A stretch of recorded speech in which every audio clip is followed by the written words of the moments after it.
পানি কি এখন অস্ত্র ইসরায়েলের?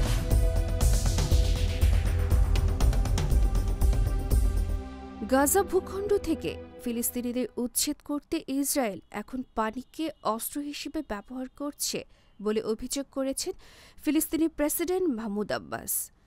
এছাড়া গাজার সমস্ত মৌলিক পরিষেবা বন্ধ করে ইসরায়েল আন্তর্জাতিক মানবাধিকার কনভেনশন লঙ্ঘন করেছে বলেও অভিযোগ করেছেন তিনি।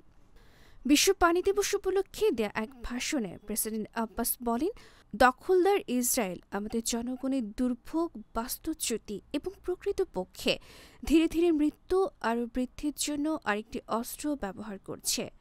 সমস্ত মৌলিক পরিষেবা বন্ধ করে এই কাজ করছে তারা, বিশেষ করে পানি বন্ধ করে এবং মানবিক সাহায্যের প্রবেশ বন্ধ করে ইসরায়েল এই কাজ করছে, যা আন্তর্জাতিক মানবাধিকার কনভেনশন এবং আন্তর্জাতিক রেজুলেশনের সুস্পষ্ট লঙ্ঘন।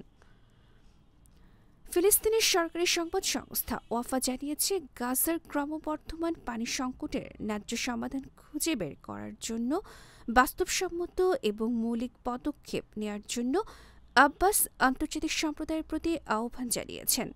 ফিলিস্তিনি এই প্রেসিডেন্ট আরও বলেন, যুদ্ধের অস্ত্র হিসেবে ইসরায়েল পানিকে ব্যবহার করছে এবং এটি ফিলিস্তিনিদের জীবন নিয়ন্ত্রণ, তাদের ভূমি থেকে উৎখাত এবং অবৈধ বসতি সম্প্রসারণের রাজনৈতিক এজেন্ডা বাস্তবায়ন এবং দ্বিরাষ্ট্রীয় সমাধানকে ক্ষুণ্ণ করার ভূপৃষ্ঠ এবং ভূগর্ভস্থ পানির সমস্ত সম্পদ লুণ্ঠন ও নিয়ন্ত্রণে দশকব্যাপী দীর্ঘ নিয়ন্ত্রিত নীতির একটি সম্প্রসারণ। তিনি আরও বলেন, বিশ্বকে বুঝতে হবে গাজার ফিলিস্তিনি শিশুদের নিরাপত্তার চেয়ে গুরুত্বপূর্ণ আর কোনো কিছু নেই।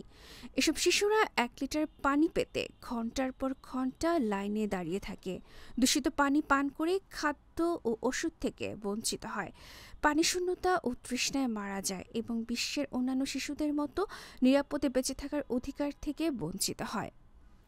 আন্তর্জাতিক ডেস্ক, গণমানুষের আওয়াজ।